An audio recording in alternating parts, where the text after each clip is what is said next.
Bienvenidos a un nuevo episodio de Micromundos. Mi nombre es Martín Pitón y este es un podcast de actualidad política de la Argentina.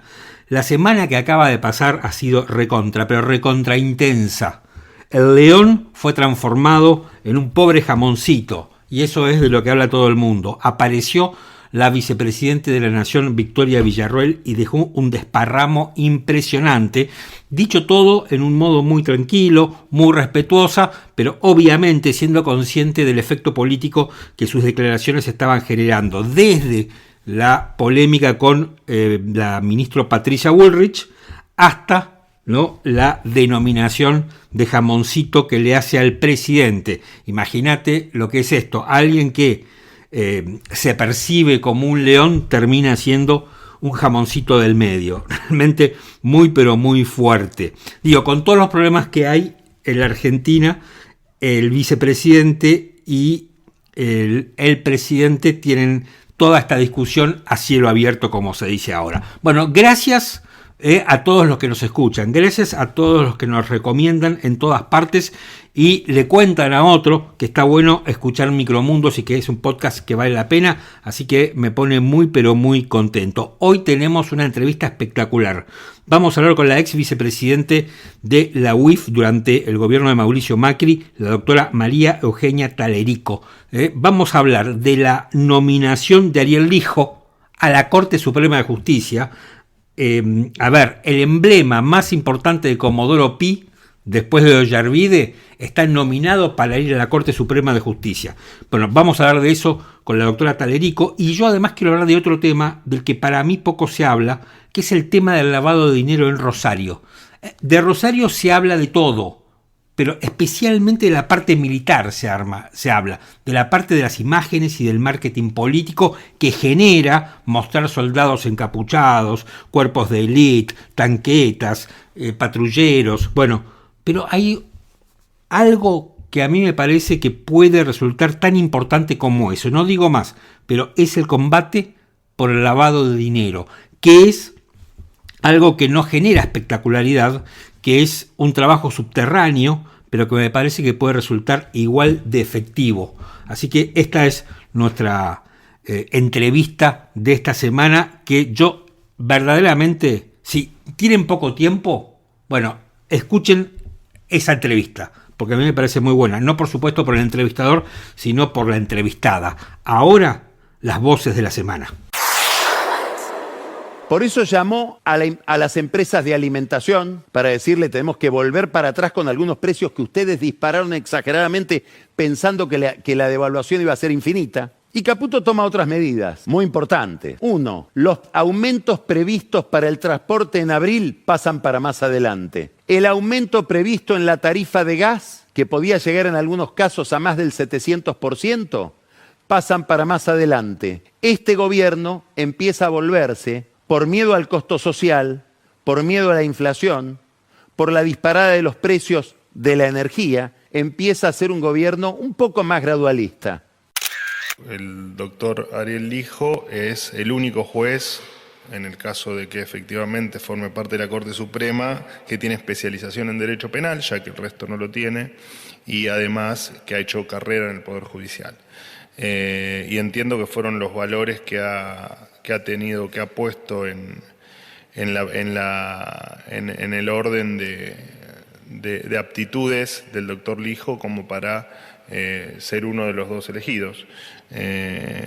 Todo el resto con especialización en derecho penal. Perdón, ¿no había otro penalista para designar en la Argentina? Bueno, dentro de la experiencia que el presidente Milei ha evaluado en los diferentes casos, por supuesto que no.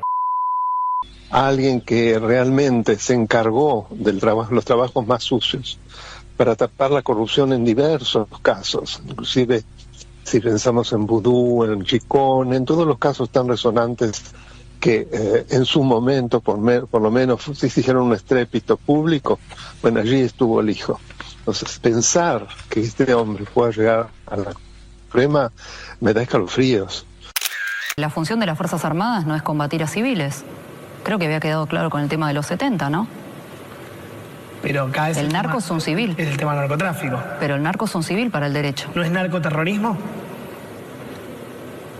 En los 70 se combatió el terrorismo. ¿Dónde están los que lo combatieron?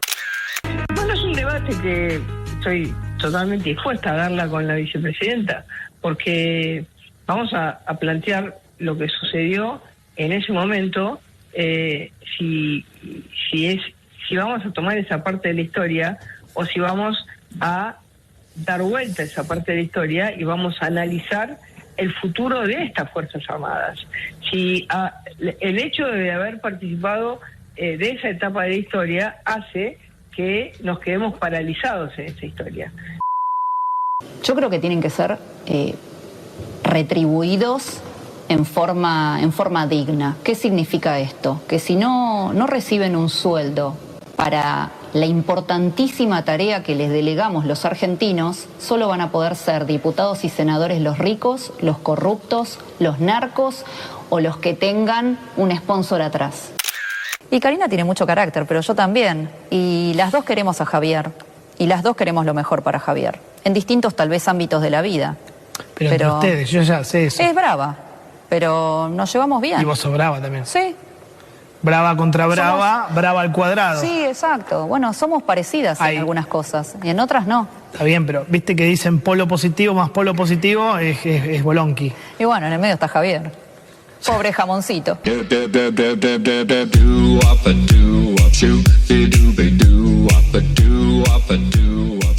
Después de escuchar las voces de la semana, arrancamos con el comentario editorial, que yo resumiría como en 3 o 4 grandes ejes.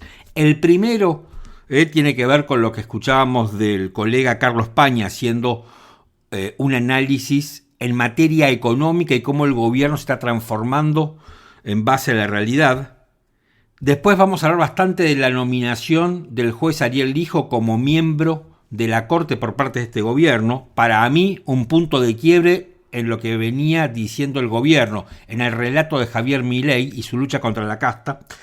Y después vamos a hablar en gran parte sobre el tema del intento de Patricia Bullrich de involucrar a las Fuerzas Armadas en la lucha contra el narcotráfico. Y finalmente vamos a hablar un poco de el personaje de la semana, que sin lugar a dudas es la vicepresidente Victoria Villarroel, por todo lo que ha dicho en esa entrevista con Jonathan Viale. Pero arranco por el principio, que es lo que, digamos, dice Carlos Pañi en esta suerte, diría yo, de mezcla de balance de estos primeros 100 días de gobierno de Javier Milei, que los cumplió el 19 de marzo, y cómo el gobierno empieza a darse cuenta que la realidad es muy distinta a los libros que el propio Javier Milei lee, con esos extravagantes autores marginales. No tiene nada que ver. Entonces ahora empiezan a darse cuenta que tienen que empezar a volverse un poco más gradualistas, con perdón de la palabra, pero empiezan a hablar con los formadores de precios, con los supermercados, con las empresas alimenticias, empiezan a hablar con las petroleras y empiezan a hablar también con las empresas de medicina prepaga para lograr algo básico y que creo que ya lo dijimos en otras oportunidades, que es un camino razonable de suba de precios, de acomodamiento de precios, que no se puede hacer de golpe como pretendía el presidente y el señor Caputo. Entonces ahora empiezan a darse cuenta cuál es la realidad, porque el gobierno, y acá me meto un poco en la política, tiene miedo. ¿Y a qué le tiene miedo el gobierno? Le tiene miedo a un estallido social, que saben que no lo van a poder controlar.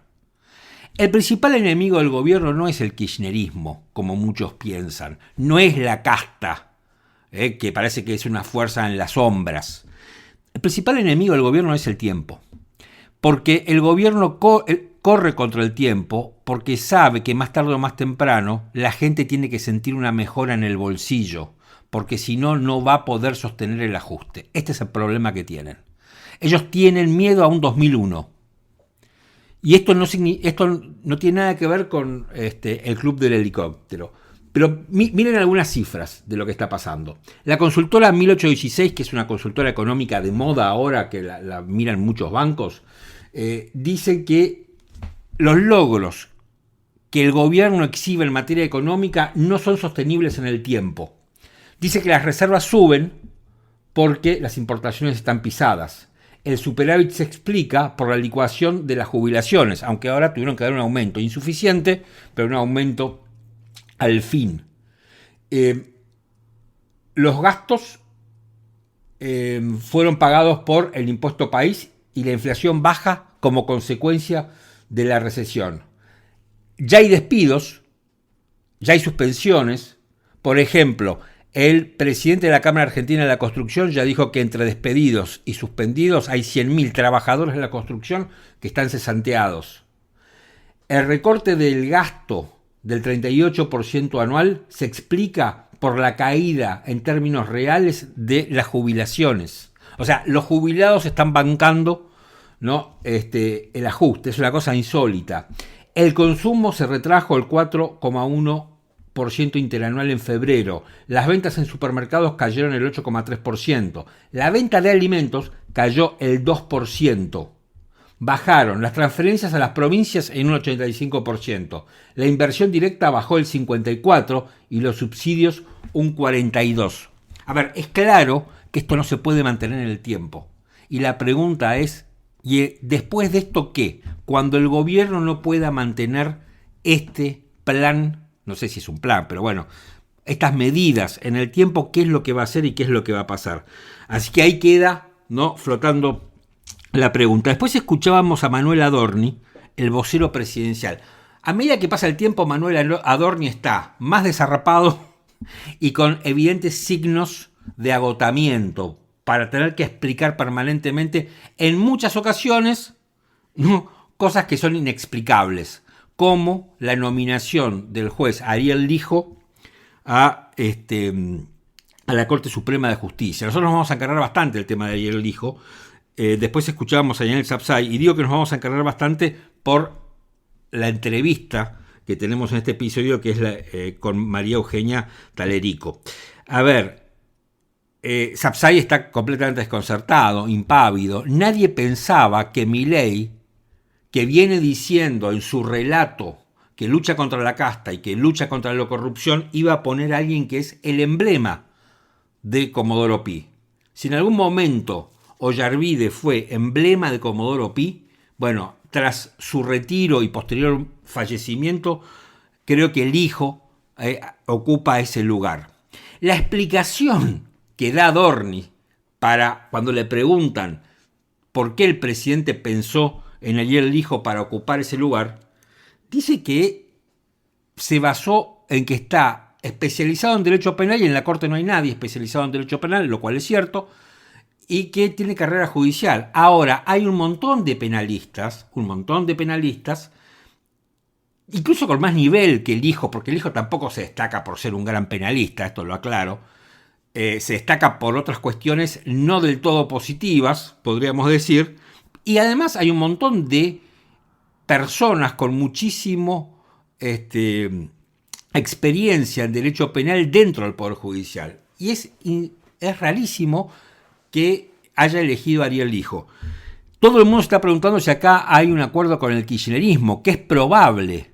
Ahora, lo cierto es que el relato de lucha contra la casta, Milei lo acaba de perder. Se terminó. Es como cuando Alberto Fernández le declaró la guerra a la inflación, que la perdió. Bueno, Milei perdió su guerra contra la casta. Porque Ariel Lijo es la casta judicial. O sea, es de lo más desprestigiado. Si lo más desprestigiado del Poder Judicial es el fuero federal, bueno, dentro de lo más desprestigiado del fuero federal está el hijo. O sea, es lo desprestigiado a la N, ¿no? Es una cosa insólita lo que pasó. La vicepresidente en esta, charla que dio, reportaje que le dio a Jonathan Viale, por supuesto también se declaró desconcertada. Y después está el otro candidato, que es el doctor García Mansilla, que es el decano de la Facultad de Derecho de la Universidad Austral, alguien muy vinculado con el Opus Dei, alguien que está en contra del aborto, y que además hay un artículo que tuve oportunidad de leer esta semana, donde García Mansilla hace una crítica elíptica al juez de la Corte Rosati, el presidente de la Corte, por el tema de la dolarización. Ustedes se acuerdan que Rosati está en contra de la dolarización y dice que es inconstitucional, y ahí el doctor García Mansilla en ese artículo explica que hay que leer mejor la Constitución y que lo que Rosati dice, no lo menciona por supuesto, lo que Rosati dice, que dice la Constitución, no lo dice la Constitución. Así que bueno, realmente lo del hijo, yo no sé si el gobierno lo que busca frente a tantas reformas que quiere hacer es tener una justicia más laxa, teniendo en cuenta que muchos de los temas que está impulsando, ya de por sí, el DNU va a terminar en la Corte, el famoso mega DNU 70 del 24 va a terminar en la Corte, entonces imagínense todo lo que va a terminar en la Corte. Entonces, porque yo puedo entender que ideológicamente vaya García Mansilla a la Corte, porque está en línea ideológica con Milei. Milei está a favor de la dolarización, García Mansilla no es que esté a favor de la dolarización, pero dice que no necesariamente es inconstitucional que se adopte la dolarización, y está en contra del aborto, y es un abogado muy conservador. Ahora, el hijo, ¿por qué el hijo? ¿Está buscando algún tipo de garantía de impunidad con el kirchnerismo en un pacto secreto? ¿Está buscando impunidad futuro para él y sus funcionarios como consecuencia de lo que vaya a hacer?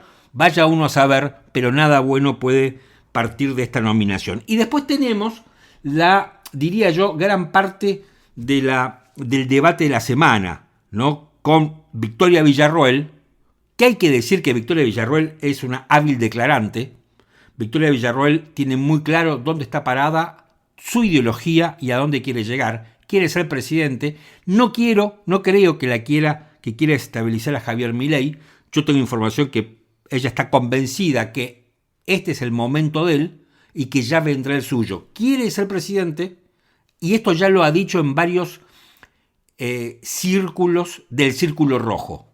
Ella, por ejemplo, antes que asuma Milei y ella como vicepresidente, ella ya se reunió con empresarios y les dijo que ella va a ser presidente y que lucha para eso. Me parece que es un personaje político que están haciendo y que la semana pasada vimos dar sus primeros pasos, al menos en público. Villarroel, y acá me detengo, una de las declaraciones más polémicas surgidas del reportaje que le dio a Johnny Viale es que se opone a la iniciativa de Bullrich que las Fuerzas Armadas participen en la lucha contra el narcotráfico en Rosario. Y a mí me parece muy bien lo que dice Vicky Villarroel, que las Fuerzas Armadas no tienen que participar en la lucha contra el narco en Rosario y en cualquier parte de la Argentina. Ahora, lo que yo disiento con ella es el por qué. No es cierto, desde mi punto de vista, que miembros de las Fuerzas Armadas estén acusados y en muchos casos declarados culpables por delitos de lesa humanidad por luchar contra el terrorismo. Eso no es cierto. No es que porque luchan contra el terrorismo per se son condenados por crímenes de lesa humanidad. El problema, y acá viene mi disidencia con ella, es que es la forma en que combatieron el terrorismo, no el combate al terrorismo. Son cosas que parecen unas diferencias sutiles, pero son diferencias muy grandes. O sea, se podía combatir al terrorismo desde las Fuerzas Armadas, como ordenó un gobierno constitucional, respetando la ley, como hicieron en Italia. Ahora, acá lo que se condenó no es la lucha contra el terrorismo, lo que se condenó es las torturas, la sistematicidad en la violación de derechos humanos, esto no hay que olvidarlo nunca, el robo de bebés, los campos de concentración, digamos, todo lo que ya sabemos que pasó. Eso es lo que se está condenando. Y eso es el tema pendiente que tiene Villarroel. Porque Villarroel, yo una vez la entrevisté, pero si uno sigue las declaraciones de Villarroel y lo que va diciendo a lo largo del tiempo, ella nunca se define sobre la represión y el terrorismo de Estado. Porque una cosa es defender a las víctimas del terrorismo, lo cual está muy bien, y muy probablemente hace falta una reparación ahí, pero eso no significa justificar el terrorismo de Estado, y eso es lo que a ella le falta, y eso es lo que ella no dice, y eso es lo que Johnny Viale no le pregunta, porque esa es la parte interesante. Ahora, a mí me parece perfecto. ¿Por qué tenemos que estar tocando la puerta de los cuarteles para que salgan las Fuerzas Armadas? Patricia Bullrich maneja la Policía Federal, la Prefectura, la Gendarmería, la Policía de Seguridad Aeroportuaria, el Servicio Penitenciario Federal. ¿No le alcanza con todo eso para luchar contra el narcotráfico? A mí por momentos Patricia Bullrich me parece una tribunera. Me parece alguien que le gusta ser rupturista, le gusta ser distópica, y entonces ahora mete a las Fuerzas Armadas. A ver, las Fuerzas Armadas por formación están preparadas para luchar contra un ejército regular y están preparadas para matar. O sea, el trabajo de las Fuerzas Armadas es la neutralización de un oponente extranjero en un ejército regular. ¿Qué significa un ejército regular? Que tienen uniformes, que tienen rangos, que es un ejército tradicional. El narco no es eso. Eso no es el narco. Entonces, ahora, Patricia Bullrich no ha explicado por qué razón ella necesita las Fuerzas Armadas. No lo explicó. ¿Vamos a transformar a las Fuerzas Armadas en policía? Ella no dice por qué no le es suficiente todas las fuerzas federales de seguridad que tiene bajo su mando. ¿Por qué razón no se pueden utilizar o son insuficientes para luchar contra el narcotráfico? Bueno, esta es la parte que a Bullrich le falta explicar, ¿no? Y me parece que Bullrich, que siempre ha sido bastante, yo diría, que le gusta bastante la controversia, me parece que le salió una rival de fuste, ¿no? Que es la vicepresidente. Entonces me parece que a Victoria Villar, a Patricia Bullrich no le va a ser tan fácil cargársela, como ella hace usualmente con esos modos, bastante horribles que tiene. Las Fuerzas Armadas en Argentina se han transformado en un problema desde la dictadura. La Argentina no sabe qué hacer con sus Fuerzas Armadas. Las ponen acá, las sacan, las ponen para hacer desfiles, las sacan de los desfiles, las mandan en misiones de paz con las Naciones Unidas. Y esto es un problema. Y ahora Patricia Bullrich parece querer construir una nueva hipótesis de conflicto. Porque acá hay algo de lo cual se habla poco. Las Fuerzas Armadas en Argentina no tienen hipótesis de conflicto. Desde que terminó la controversia con Chile, no hay más hipótesis de conflicto para las Fuerzas Armadas. Nunca el poder político le ha dado una hipótesis de conflicto. Patricia Bullrich, como es bastante viva, le quiere dar una nueva hipótesis de conflicto, que es la lucha contra lo que ella ha denominado el narcoterrorismo. Y acá vamos a tener un problema. Nos estamos metiendo en un lío. A mí me parece que Bullrich tendría que explicar un poco más para empezar y después dejarse de tener estas ideas bastante extrañas y rupturistas, que no... Bueno, que la verdad es que ella quiere hacer un marketing y a mí me gustaría que se pusiera a trabajar seriamente más que hacer un marketing. Y después, bueno, los dos últimos cortes de la vicepresidente Victoria Villarruel, el primero tiene que ver con el salario de los legisladores, que ella dice ganan mal, ganan poco, tienen que ganar un sueldo digno de acuerdo con la tarea de mucha responsabilidad que tienen. Es complicado esto, ¿no? Porque por un lado estamos en una situación realmente de emergencia donde todos nos estamos ajustando, donde todos dejamos de dar los gustos, incluso mucha gente deja de comer. Entonces sería bueno también que los legisladores se ajustaran su propio cinturón. Acá deberían todos o bajarse el sueldo, ¿no? O por lo menos congelarlo un tiempo. Y yo entiendo que tienen mucha responsabilidad. Y también, digo, es una contradicción, Victoria Villarruel tiene un punto cuando dice, bueno, pero el problema es que si no ganan bien vamos a tener solamente ricos, narcos, corruptos, delincuentes como legisladores, porque la gente común no va a poder no va a poder acercarse a la política. En realidad yo creo que además de la plata hay otras barreras, ¿no?, que impiden que la gente común se acerque a la política, pero eso sería ya otro debate. Pero bueno, acá me parece que están estas dos cuestiones. Yo creo que un legislador tiene que ganar bien, pero no sé cuánto es bien. El presidente de los Estados Unidos, por ejemplo, no gana mucho. Los secretarios de Estado en los Estados Unidos no ganan mucho y los legisladores tampoco. Por ejemplo, los legisladores tienen muchísimos asesores en Estados Unidos. Es una cosa muy rara. Y finalmente vamos con el tema del jamoncito. Qué loco, ¿no? En 100 días el león se transformó en un jamón. A ver, yo no quiero hacerme el psicólogo. Vieron que muchos periodistas se hacen los psicólogos. Entonces, más que periodistas terminan analizando en un diván a la realidad de Argentina y a los políticos. No quiero meterme en eso, aunque inevitablemente tal vez me meta. Hay algo en el tono de Villarroel, ¿no? Cuando dice pobre jamoncito. Primero, desafía. O sea, ustedes fíjense que a lo largo de ese reportaje, esas declaraciones tan fuertes, desafió a las dos mujeres más fuertes del gobierno. A Patricia Bullrich la desafió, de igual a igual, obviamente. Y a Karina Milei, que el propio Milei le dice el jefe, la desafió y dijo, somos iguales. O sea, vos tenés tanta llegada como tengo yo. Yo me acordaba, cuando escuchaba estas declaraciones de la vicepresidenta, una declaración de Milei que dijo, acá el gobierno somos 3 personas. Santiago Caputo, Karina, el jefe, y yo. Y cuando queremos abrir ese gobierno, esa mesa chica, lo incorporamos a Nicolás Pose, el jefe de gabinete, que entre paréntesis todavía no le conocemos la voz. Pero ese es el gobierno, dijo Milei. Aparece Villarroel y dice, acá Karina y yo estamos en el mismo nivel y somos las que más llegada tenemos al presidente. Pobre jamoncito que se queda en el medio de las dos.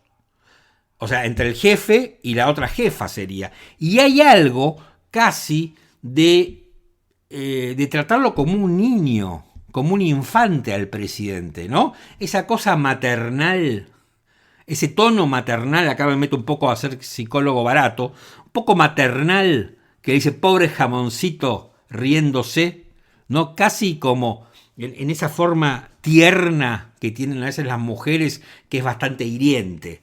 Así que, digamos, es muy fuerte lo que ha pasado. A mí me parece muy fuerte lo que ha sucedido, no solamente, digamos, por el tema del jamoncito, sino por todo. O sea, esta es una declaración que no es obviamente inocente, que yo creo que Victoria Villarroel tiene la suficiente inteligencia y sagacidad política como para darse cuenta las consecuencias de todo esto y cómo ella se está posicionando claramente. Ella rompe ese triángulo para decir, bueno, acá el gobierno somos Karina, la hermana, carácter fuerte, como ella, Javier, jamoncito, y ella. Cambia el triángulo, ya no está allí Santiago Caputo. Es muy interesante lo del tema del jamoncito y daría para mucho más. Voy a parar acá porque si no esto se va a hacer demasiado largo. Vamos ahora con nuestra entrevista de la semana.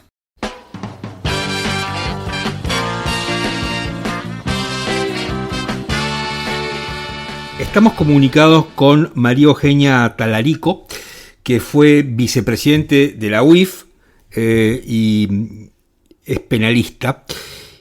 Y con ella quiero hablar de 2 o 3 temas que hacía, bueno, algunos nuevos de esta semana, como la nominación del hijo, pero otro tiene que ver con Rosario y con el lavado de dinero en Rosario, que me parece que es una arista de la que no se habla demasiado porque tiene menos espectacularidad que mostrar soldados y policías armados hasta los dientes, pero me parece que a veces puede ser más efectivo. María Eugenia, ¿cómo estás? Soy Martín Pitón. Hola Martín, un gusto saludarte, ¿cómo estás? Bien, gracias por atenderme. Bueno, vimos un video esta semana tuyo que se hizo bastante viral,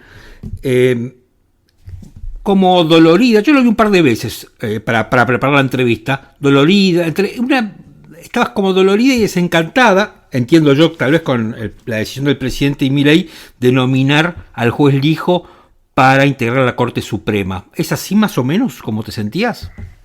Sí, es como me sentía, pero además no sé, viste, si que la filmé estaba despeinada, venía de la operación de una hija y dije, no puedo dejar de pronunciarme frente a la gravedad de la situación, porque la nominación del juez Lijo es la consagración del juez que ha otorgado impunidad al poder, al establishment ese que supuestamente este gobierno viene a desafiar. Y bueno, garante obviamente de que la Argentina de todo siga y que de la corrupción no tenga los castigos necesarios y a la altura de la degradación enorme que tiene la Argentina porque esas cosas quedan impunes, ¿no? Tantos años digamos, si hubiera estado Canicova Corral o Yarvide, capaz que existía alguien peor que nominar, pero realmente el juez Lijo es una persona que ha construido durante todos estos años un poder, que es lo que para mí permite que pueda recibir esta nominación, pero que obviamente es muy inconveniente a la hora de prometer un futuro distinto para la Argentina y de transformación en serio en materia de institucional, que es en definitiva el pilar sobre los que los países han salido adelante. Es el tema institucional, ¿no? De estabilidad, de credibilidad de sus instituciones, de fortaleza porque no están atravesadas por la corrupción, porque no hay impunidad, porque si no la salida económica va a ser muy efímera, o sea, claro, vamos a volver a salir quizás económicamente por un tiempo, pero después los argentinos vamos a volver a enredarnos en el desorden que nos caracteriza. Es una muy mala señal que el Lijo haya tenido este premio ya con la sola nominación de un presidente que para mí había venido a hacer otra cosa, y a mí me entusiasma mucho leer, incluso, mirá, con toda la polémica que hay, todas las previsiones del decreto de necesidad y urgencia, la ley ómnibus, el ómnibus, el porque, desafío, perdón, vos estás cerca del gobierno. A los negociados, ¿viste? O sea, vos estás cerca del gobierno. Yo te sigo en Twitter y leo tus tweets. Y está cerca. Yo he sido convocada a la política por Ricardo López Murphy, que te imaginas que ni bien me convoca, me dio muchos libros para leer sobre las ideas del liberalismo, ¿no? En el sentido de ese estado chico, de ese estado de consensos, también para tener acuerdos para poder avanzar en las reformas y las transformaciones necesarias en materia impositiva, de desregulación, de terminar con los cupos, los beneficios, un estado respetuoso del Estado de Derecho y la división de poderes, o sea, un liberalismo con el que Ricardo hace 2 años me convoca y me empezó a dar muchísima bibliografía para formarme en serio en la materia, y entonces yo el rumbo lo comparto en ese sentido. Después obviamente nominaciones como fue en su momento la de Mariano Cuño, y que ni bien anunció cuando llegó que iba a sacar a la UIF, a la Unidad de Información Financiera, sí, y a la boda de los casos, obviamente ahí me volvieron a encender todas las alertas. Scioli en el gobierno, el viceprocurador general del Tesoro, que fue una persona llegada a Nazi, que hoy es un grupo que obviamente lo tenemos apuntado en el caso de YPF. Vos sabés que todo lo que ha sucedido en esa defraudación. Entonces, un montón de cuestiones que empiezo a ver y me hacen ruido, pero me convence de alguna manera este rumbo. Después, el discurso del presidente, ¿no? Hablando de la bancarrota moral, de un sistema putrefacto, de la asociación ilícita tras cada beneficio, cupo. Entonces, bueno, de pronto digo, estamos en eso, un outsider que no tiene demasiados compromisos, parecía que llega sin compromisos para desafiar todo lo que tiene los desafíos que hay. Y bueno, y sin embargo, estas nominaciones y ahora lo del juez Lijo echan por tierra toda cuestión que pueda él decir respecto de la transformación de la Argentina de verdad. Es mentira. A ver, entrando en el terreno de la especulación, en algún momento se te mencionó a vos para ocupar la dirección de migraciones. Después de golpe quedaste afuera de esa dirección de migraciones. Eso generó bastante ruido, que fue como la primera, si querés, alarma, porque las cosas que yo escuché era que a vos te habían apartado porque eras como demasiado honesta. Eso fue la frase exactamente que me dijeron. Después de eso aparece, bueno, por supuesto, el nombramiento de Mariano Cuño Libarona como ministro de Justicia. Lo que vos mencionabas que ocurre en el mes de enero, en el marco de un plenario de comisiones en el Congreso, donde Cuño Libarona dice que le iba a retirar la facultad a la UIF y a la Oficina Anticorrupción de ser querellantes en casos de lavado de dinero y corrupción. Tu ex jefe en la UIF le contesta muy fuertemente, enumerando todos los casos en que la UIF había participado como querellante, porque el planteo de él era que no se había utilizado para nada, y ahora está lo del hijo. Digo, todo estas medidas, estos hechos que yo te enumero, no pueden ser productos de una casualidad. Hay otra estrategia acá. Mira, cada vez se puede confirmar más quizás esa estrategia, porque cuando a mí me baja, digamos, un gobierno al que yo no había pertenecido ni al movimiento que llevó a Milei al gobierno ni nada, sino simplemente organizamos la fiscalización con Javier Iguacel en la provincia de Buenos Aires, cuando la alternativa era Javier Milei Massa y teníamos muy claro lo que no podía hacer, ¿no? A partir de ahí la visualización de mi persona por la libertad avanza y la propuesta de Francos y de su segundo para poder ejercer la Dirección de Migraciones. Pero el veto vino muy rápidamente de la Casa Rosada, casi, bueno, yo iba a hacer la transición al lunes siguiente, y hubo un veto que entendí, obviamente por lo que vos decís, que mi perfil muy anticorrupción con Cristina Fernández y Massa y demás, no eran bienvenidos. Y yo en el fondo digo, bueno, cierta gobernabilidad y paz vos tenés que tener, si hay personas que irritan tanto no estoy, pero las versiones son cada vez más fuertes de un posible pacto con el y ciertos sectores de los que necesitan asegurarse algunos votos, o vas a saber, porque el peronismo cuando el gobierno no es de ellos, después termina todo como termina, ¿no? Pero si hay algún tipo de pacto, hoy lo del hijo, bueno, estamos acercándonos cada vez más a ese posible pacto, y bueno, vamos a ver cómo se mueven los votos en el Senado. Es muy relevante ver cómo se va a votar en el Senado, más allá de que es un juez, llega con un poder de haber, hasta este momento tejido un poder muy importante con medios de comunicación, con empresarios, con corporaciones de las de siempre, ¿no? De la verdadera casta, que ponen en el poder a una persona sumamente inconveniente para las instituciones y la gente, y muy conveniente para ese establishment que es cada vez más rico y más poderoso en la Argentina, ¿no? Te hago una pregunta, no es para justificar las decisiones estas de las que estamos hablando, pero cuando busque, esto te lo pregunto, digamos, estrictamente en el campo de la política más brutal posible y del manejo del poder, cuando vos querés reformar tanto el país como Milei dice que quiere hacer, independientemente de si te gusta o no te gusta, ¿no necesitas tener una justicia laxa que te permita hacer un montón de cosas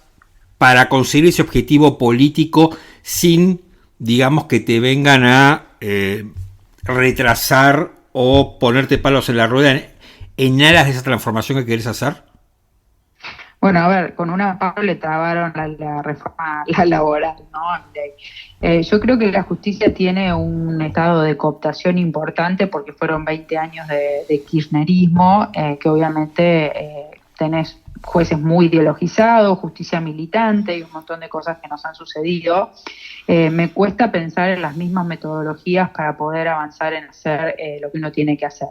Si querés ser pragmático, entonces puede ser que en la selección de los jueces tengan personas más afines por ahí con el gobierno y lo que sea, pero digamos el juez Lijo es mucho más que todo eso, ¿no? Porque no es solamente tener un juez que obviamente les va a garantizar por ahí una mayoría con el doctor Lorenzetti, que es lo que se está diciendo, que son dos, porque después están los otros dos jueces, Rosati y Rosenkrantz, que siempre tienen la Constitución en una mano y están haciendo lo que tienen que hacer. Son dos y un tercero que ahora se está proponiendo. Pero Lijo es realmente muy complicada la nominación de un juez como él para garantizar esto que vos estás diciendo. Es como decir, estamos casi que por los fines justificando unos medios que son muy nefastos, digamos, para la salud institucional de la Argentina, en el máximo tribunal. Entonces realmente entiendo que quizás hay que tener un pragmatismo en muchas cosas para asegurar gobernabilidad. Entonces así entendí yo mi bajada, así que claro, ni me preocupé, o sea, está todo bien, hay fines superiores, acá el gobierno tiene que ir bien, necesitan los acuerdos. ¿Te imaginas que si un nombre en la Dirección de Migraciones no es para nada importante? Entonces uno lo puede entender, podés entenderlo, te diría, aunque a mí me cuesta un montón, a Scioli en el gobierno, jugando Franco, es decir, era el representante de Alberto Fernández en la silla del Banco Interamericano de Desarrollo, viene trabajando con Daniel Scioli hace mucho tiempo, entonces hay cosas que, bueno, no me podrán gustar a mí, más o menos, pero uno las puede comprender. Lo de Scioli es aparte igual porque hay investigaciones que tienen que ver con sus comportamientos también desde el punto de vista ético, pero ponele, ¿no? Sí. Ahora, un juez en el máximo tribunal de las características del hijo, mira, yo quiero poner un ejemplo que es muy burdo y obviamente por ahí no tiene que ver con la persona, el doctor Lijo, pero sí como para que la gente tenga conciencia. Es poner a Pablo Escobar Gaviria para erradicar el narcotráfico en Colombia. No jorobemos. Fuerte el comentario. Es muy grave. Entonces me parece que no, que el fin no justifica los medios en el sentido de poner en el máximo tribunal a una persona con los antecedentes del doctor Lijo. Estamos charlando con María Eugenia Talerico, ex vicepresidente de la UIF. María Eugenia, te llevo un segundo al tema Rosario, que hace semanas y semanas que es como la novela diaria, el tema Rosario. Pero me parece a mí que se está viendo una sola parte de Rosario, que es, llamémosle, la parte militar, de seguridad, la parte como más visible y que más marketing te puede dejar, que es movilizar tropas, llevar gente armada hasta los dientes. Ahora, me parece que hay otro costado que a veces puede resultar más efectivo, que tiene un perfil mucho más bajo, que es, digamos, el combate contra el lavado de dinero y la lucha contra la plata de los narcos. ¿Eso nos está dejando de lado o estoy equivocado? Mira, ¿te acordás cuando anunció Alberto Fernández que ponía una UIF en Rosario, como si el organismo pudiera hacer nada en Rosario? Porque la verdad que el cerebro del organismo está en la Ciudad de Buenos Aires y no se puede delegar esa matriz de información de inteligencia que está acá por varias razones. Uno es la confidencialidad de la información y obviamente blindarla de que llegue a cualquier lado y que la usen porque es inteligencia económica y financiera de todos los ciudadanos formalizados de la Argentina, ¿no? Entonces, la UIF tiene que estar insertada en el sistema de la mesa de seguridad, de inteligencia y de investigación.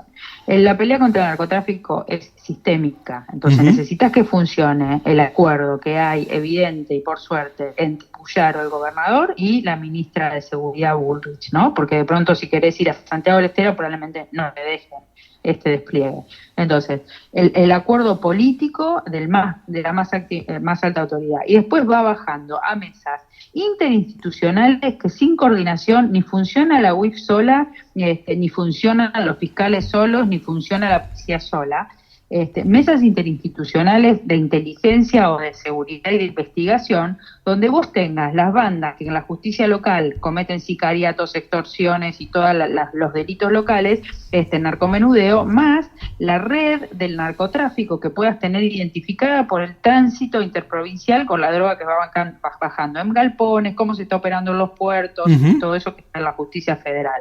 Todos esos tienen que estar hablando en una mesa. La decisión política hoy está bajando, ¿no? De más alto nivel para abajo. Sí. Entonces empieza quizás a coordinarse esa inteligencia, donde a nosotros, como teníamos un canal rojo con Rosario, con el fiscal de crimen organizado, enseguida le hacíamos llevar la información de dónde estaban operando, ¿no? Y después está la inteligencia criminal, vos sabés dónde están los búnker con el dinero físico, porque tenés 50% de la economía negra, entonces tenés que caerles en las cuevas o en los lugares donde puedan estar operando con el dinero en efectivo, que es el dinero que más mueve el tipo de bandas que tenés en Rosario. Y después el sistema de reportantes, o sea, vos tenés un escribano que hizo una operación, una concesionaria de autos que le está vendiendo autos, fideicomisos financieros, fideicomisos de construcción que están construyendo edificios, y bueno, ahí tenés el lugar donde permea el dinero narco, porque obviamente todos se prenden en las ganancias del crimen organizado, que son muchas, sí. Y entonces es difícil combatir. ¿Es ahí en este último segmento donde se tiene que meter la UIF?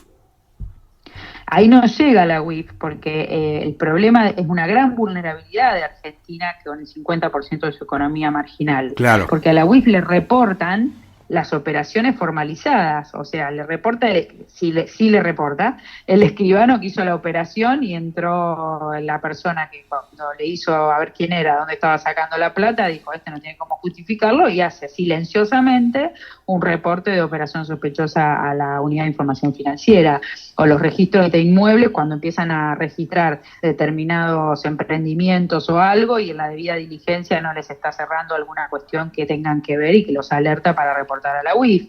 O sea, son los reportes del sistema formal el que lleva a la UIF. Todo lo otro no llega a la unidad.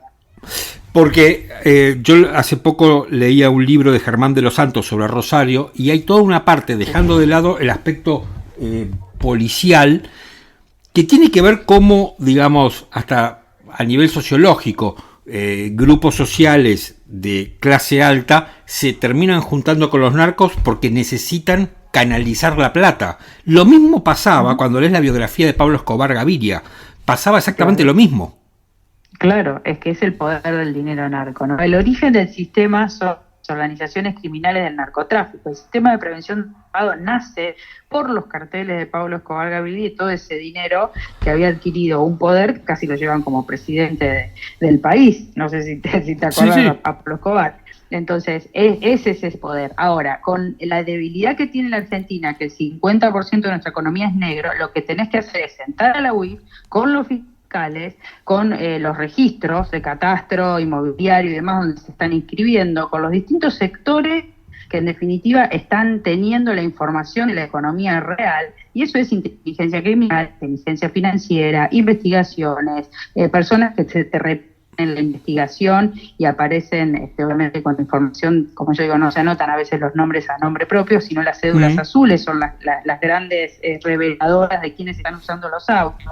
Entonces, un montón de información del sistema que no solamente lo tiene la UIF, sino que lo tienen también los lugareños, digamos, que están viendo en qué auto se mueven y entonces te traen la inteligencia para decir, este auto está operando para la organización. Pero por eso te digo, no es suficiente, aunque sí es importante, la unidad de información financiera en un país como el nuestro, donde tenés 50% de economía negra y un sistema que funciona bastante mal. O sea, la esposa del señor ecuatoriano que se profugó, el narco que se fugó y que generó toda esa última alerta que sucedió en Ecuador, había escriturado y comprado una casa en Córdoba, o sea, desembarcó en la Argentina, pasó la aduana, pasó migraciones sin ningún tipo de alerta, y escrituró. Y yo lo primero que me pregunté, por obviamente defecto profesional, es, digo, ¿quién escrituró? Claro. ¿A nombre de quién? ¿Qué pasó ahí? ¿Escribano reportó, no reportó? Cuando nosotros llegamos a la unidad de información financiera, el reporte no se protegía.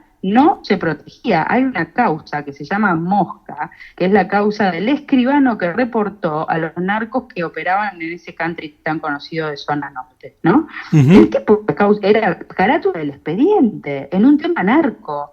Entonces, eso lo logramos proteger, hicimos un acuerdo con la Corte y a pesar de que la ley en ese momento que logramos reformar decía que el reporte debía ser enviado a la justicia, nosotros en nuestra gestión se protegió el reporte de operación sospechosa y la UIF volcaba la información con firmas oficiales, después les daba la pista probatoria que en el expediente uno pueda pedir la información a los distintos lugares, ¿no? Pero, es un sistema complejo que hay que hacerlo funcionar bien, primero para que te llegue la información, ¿no? Porque seguro, no sé si ese escribano reportó o no reportó. El escribano no reportó, a la UIF no le llega la información. Entonces, funciona así. Por eso tiene que funcionar en red. Tenemos que funcionar en red. Te hago la última. ¿Tenés alguna opinión acerca de la participación de las Fuerzas Armadas en la lucha contra el narcotráfico?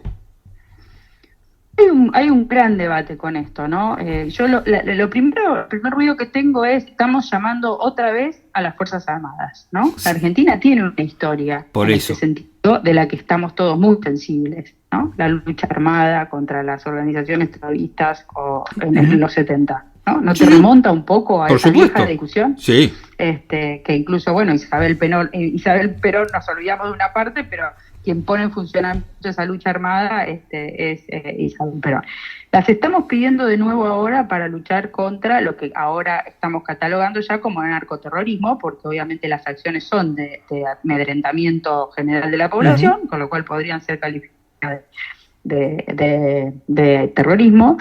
Pero bueno, digo, lo tenemos que debatir mucho los argentinos para volver a darle ese poder a las Fuerzas Armadas que parecería que no sé si lo quieren tener tanto. ¿Por qué no tenemos fuerzas de seguridad bien armadas, bien entrenadas, con tenemos prefectura, gendarmería, PSA, las fuerzas de seguridad bien entrenadas, cuerpos élite? O sea, bueno, sumamos las Fuerzas Armadas probablemente porque la amenaza hoy está desbordando. Creo que nos tenemos que dar un debate.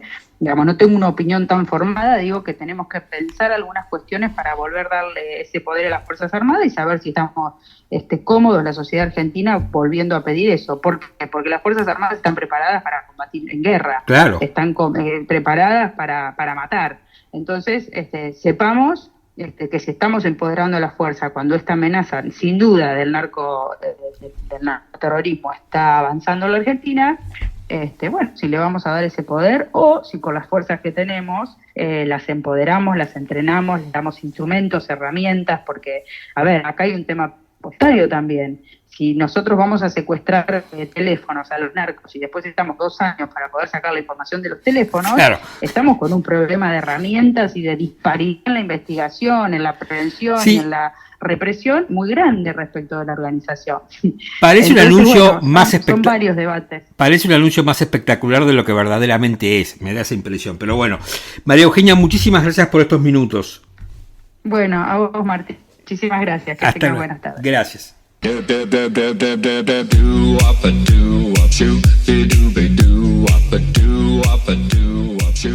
Llegamos al final de este episodio de Micromundos. Espero que les haya gustado, que les esté gustando, porque todavía falta la recomendación de la semana. Aquellos que tengan ganas de donar algo, colaborar con nosotros, ayudar al financiamiento de este podcast, bueno, siempre pueden invitarnos un cafecito. Les dejo el link en la descripción del episodio y nosotros muy contentos que ustedes abran su billetera y nos inviten con un cafecito. Vamos a estar muy felices. Vi algo que a mí me gustó, una película que me encantó, pero que no sé si recomendarla porque no sé si es para todo el mundo. Se llama Perfect Days y la dirigió Wim Wenders. Está en el cine ahora. A mí me encantó la película, pero entiendo que no es un cine fácil. Es una película que trata sobre la historia de un señor que limpia baños públicos en Tokio. Es casi una película muda con una banda de sonido espectacular. Parece un contrasentido lo que digo, ¿no? Una película casi muda con una banda de sonido espectacular, sí, pero es así. Perfect Days, para mí es un peliculón. No me fue fácil abordarla estando en el cine, pero a medida que fueron pasando los minutos me encantó. Y es básicamente la historia de un hombre común que todas las mañanas se levanta antes del amanecer y se prepara, ¿no?, para salir a limpiar baños públicos. En Tokio los baños públicos son un hito, digamos. Si hay algo... Tokio es famoso por muchas cosas, pero también por sus baños públicos, algo que en Buenos Aires no existe, por ejemplo, o prácticamente no existe. Bueno, yo sé, con temor digo, porque después me van a decir, no, pero me recomendaste algo que, no sé, un bodrio, no es para todo el mundo, es difícil, pero si tenés ganas de ver algo distinto, con una composición en las imágenes espectacular, bueno, yo la recomiendo. Perfect Days de Wim Wenders está en los cines. Yo no la dejaría pasar, pero depende el tipo de cine que te guste. Entiendo si no te gusta. No es el cine que yo habitualmente consuma, pero me la recomendó un amigo con quien voy habitualmente al cine y me dijo, vení, vamos a ver esto. Y tenía muchísima razón, no me arrepiento. Así que Perfect Days de Wim Wenders se las recomiendo con todas estas salvedades que acabo de hacer. Hasta la semana que viene, espero que tengan una muy buena semana y nos reencontramos en el próximo episodio de Micromundos.